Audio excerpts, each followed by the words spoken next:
President-elect Trump asking the Supreme Court to pause banning TikTok before a law takes effect next month. It comes as TikTok makes a final plea of its own. Our chief legal correspondent, Katie Barlow, in the newsroom tonight with the latest. Katie. Hey, good evening, Kenneth. Today, both TikTok and the Biden administration made their best case to the justices in dueling briefs that were ordered and expedited by the court ahead of oral argument in the case 2 weeks from today. TikTok says the ban violates the First Amendment's guarantee to freedom of expression. The Biden administration says TikTok and its Chinese parent company pose a serious threat to national security. President-elect Trump took the rare move of filing his own brief, telling the court to leave it to him to strike a deal that will save the app. Lawyers for TikTok compared the app to a modern-day newspaper, touting its 170 million monthly users in the United States and citing articles about the millions of younger Americans who get their news from TikTok. The law, passed by Congress last April, requires TikTok's Chinese parent company ByteDance to either sell off the app or be banned in the U.S. Officials are concerned that the Chinese government, a foreign adversary, could gain access to user data and manipulate the content that they see. But TikTok's lawyers say the American platform is run by an American company, TikTok Inc., and no arm of the Chinese government has an ownership stake, directly or indirectly, in TikTok Inc. or ByteDance Limited. Virginia's Attorney General Jason Miyares has filed a brief supporting the Biden administration and telling the court to uphold the ban. A lot of responses here, Katie, but what about the Biden administration's argument? Today, the DOJ said there's no meaningful separation between the Chinese government and a so-called private company because of the authoritarian structures of the Chinese regime, and that the government has a compelling interest in preventing China from harvesting Americans' data, and that includes age, phone number, precise location, internet address, device used, phone contacts, and more. New details tonight on a complex criminal case laid out in the hit podcast serial. Lawyers representing Adnan Syed are now pushing to have his prison sentence reduced. Fox 5's Julie Donaldson has more on the latest twist in this ongoing legal battle. Julie? Yeah, that's right, Homa. This case has had many twists and turns over the past few years, with more court decisions expected to come. Now, the latest push from Adnan Syed's attorney cites a Maryland law that says people imprisoned for at least 20 years for crimes committed as a minor can ask for a reduced sentence. Syed has been free from prison since 2022. Now, after the prosecution discovered flaws in the evidence used in the original trial for the murder of his high school ex-girlfriend, Hae Min Lee. However, a lower court reinstated his conviction while allowing him to remain free pending a new hearing about whether he should have been released. Syed has maintained his innocence and says lawyers has this move ensures a stabilized custody status until a new hearing. President Biden commuting sentences for 37 federal inmates on death row. Those sentences would be changed to life sentences without the possibility of parole. In his decision, the president said he cannot allow the incoming administration to resume executions that he halted. 3 federal prisoners will continue to await execution when President-elect Trump takes office next month. And thanks for joining us this hour. Tonight, an investigation is underway after a car plowed into a D.C. building. The driver is being treated for serious injuries, but is expected to survive. Our Lily Zhang is live with the story for us tonight. Lily? Hey there, good evening to you both. This was really a multi-layered effort from the very beginning. You have that crash at first. Again, that car really just crashed into this building. It is now boarded up, as you can see here. And then you had the fire and the partial frontal collapse. I've never seen this many fire engines in all my life, no matter where. And it was, and then I start thinking, oh, it must be something more to this than the boom and the crash. This woman lives across the street from this building on Bunker Hill Road. Emergency crews were called just before 8 o'clock this morning. A woman crashed a car into the building, which we are told operated as an adult day center. It is next to a child daycare center. The car was on fire when crews arrived, and they were eventually able to get that woman out while fighting the flames at the same time. The car was towed about 6 hours later, around 1:30 this afternoon. Crews who responded are being credited for not only saving this woman's life, but also containing the fire and ensuring that no one else was hurt. This is a once-in-a-career type of run. This is pretty high risk, being that there's some structural issues with the building after a car crashes through it. Add on to the fact that there's fire and everything else. I mean, it gets to be pretty complex pretty quick. Now, what exactly led to this car crashing into the building is still under investigation. We are told that MPD is handling that portion of the investigation. Again, just why exactly this all happened, still unclear at this hour. We'll send it back to you. In Maryland, 2 Christmas Eve masses were interrupted in a most bizarre way, including pouring whiskey into holy water. Tonight, the man charged with the disruptions is in jail. Julie Donaldson has the latest developments from authorities tonight. What a weird story, Julie. That it is. I mean, it is far from what you'd expect when you go to church on Christmas Eve. As parishioners, well, when they went to their Soliday service, there was a man that put whiskey into the holy water. Now, St. Mary's County Sheriff's Office says in some kind of way this man was in a crisis. 56-year-old Thomas Von Goetz attended 2 churches on December 24th, one in the Avenue, the other in Leonardtown. Now here's Sky Fox with video of Holy Angels Catholic Church, where the sheriff's office says he approached the altar. He dropped an onion in the aisle. He was then followed outside, where he allegedly assaulted an individual with tangerines. And then later that night, well, he attended midnight mass at St. Francis Xavier Catholic Church. And that's where police say he poured whiskey into the holy water and then threatened parishioners. As he was tossed out, he tried to hit people with whiskey bottle. Fortunately, he was unsuccessful there. A group of parishioners, including a retired officer, helped hold the suspect until police arrived. The first incident was reported by parishioners, so when the second occurred, police were able to move quickly should things have escalated.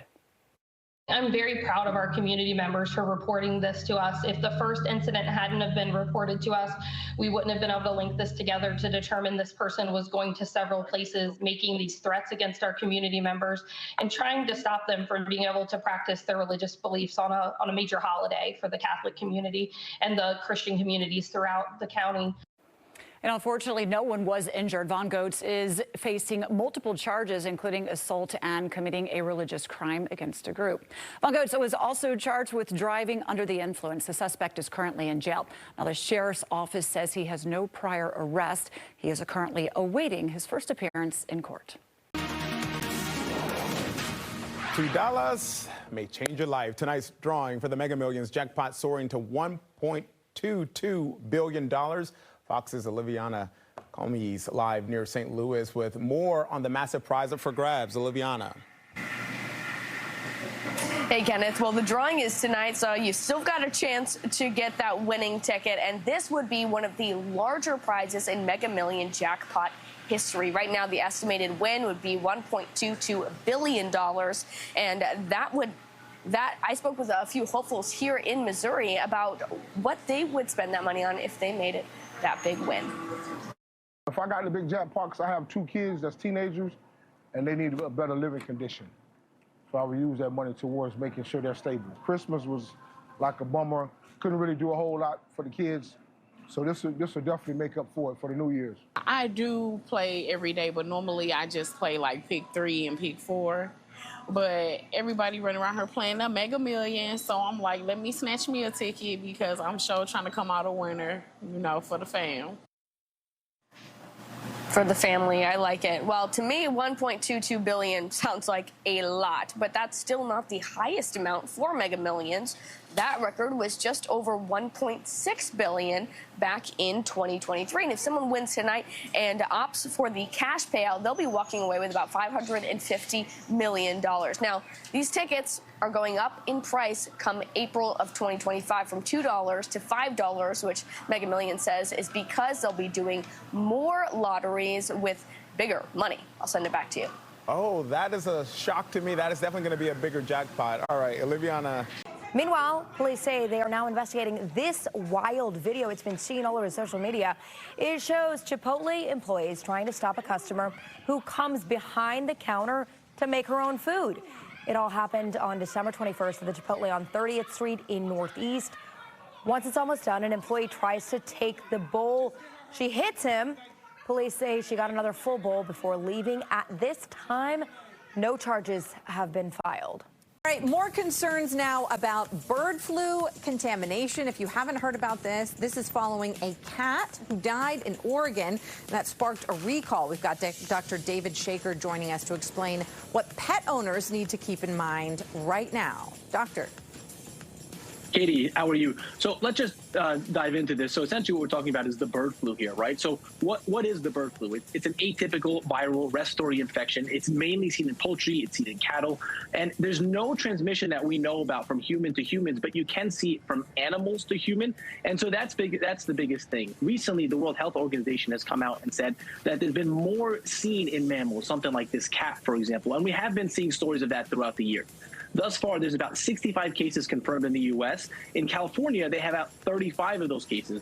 And so they recently declared a state of emergency there. That's more to say funding issues coming up, but not so much that everyone's going to go out and get this virus or that any of your pets will. Are certain populations at risk, perhaps more so those who are immunocompromised or older or younger?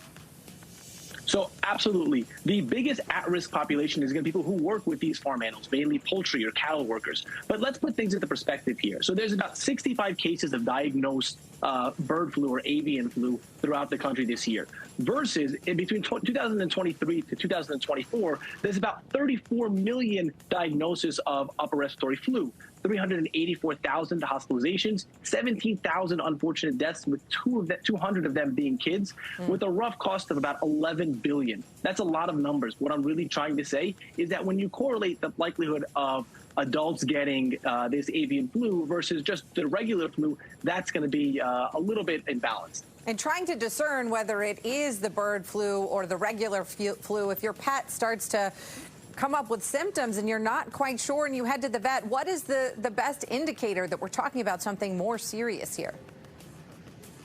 So it's very hard to tell. Typically, you're going to get the same symptoms. With adults, you're going to get fevers, you're going to get chills, you're going to get all the sort of typical upper respiratory infections. If it's a pet, take them to the veterinarian, have them looked at. If it's an adult, then make sure also you're going out to see your doctor. 3 things I would recommend primarily to stay clear of these viruses is, number 1, stay away and also have your pets stay away from stray animals. 2, avoid any sort of raw milk. You can see this in raw milk before it's pasteurized, so make sure you're cooking your poultry and your meat quite thoroughly. And then if you have or the pets have any upper respiratory or lung infections or chronic issues like asthma, emphysema, make sure they're having them looked at prior to the season getting worse. All right, Dr. David Shaker, thank you so much for that information and helping to keep our pets safe through the holiday season when lots of folks are traveling. There's lots of exposure, and sometimes they're exposed to new people and new viruses, and hopefully everyone stays safe. We'll be right back. Tonight, new reports say Russian air defenses are responsible for bringing down a passenger plane in Kazakhstan. Dozens of people are dead, but some are now fighting to stay alive after the possible attack. Kenneth Moten is on the story for us, joining us live from the newsroom now. Kenneth? Home with the new details still coming in at this hour, but it appears investigators believe the Russians shot down this commercial plane tonight. Reuters reporting it was hit by an air defense system, possibly unintentionally, and officials are looking at potential holes seen in the plane's tail section. The Azerbaijan Airlines flight was traveling from the capital Baku to the Russian city of Grozny on Christmas Day. It tried to divert to Kazakhstan, but cell phone video showed it going up and down before crashing. The plane had diverted from an area of Russia known for drone strikes in recent months. National Day of Mourning in Azerbaijan today as the country mourns the 38 people who died in the crash. Tonight, officials say there were 29 survivors on that plane. 9 of them, including 1 child, arrived at an airport outside of Moscow for medical treatment. 10 years ago, Russian-backed forces shot down a commercial jetliner, Malaysia Airlines Flight 17 from Kuala Lumpur to Amsterdam. That was brought down over eastern Ukraine. All 298 people on board were killed. In this latest incident, the Russians are denying responsibility, claiming a bird strike is to blame. Sharon.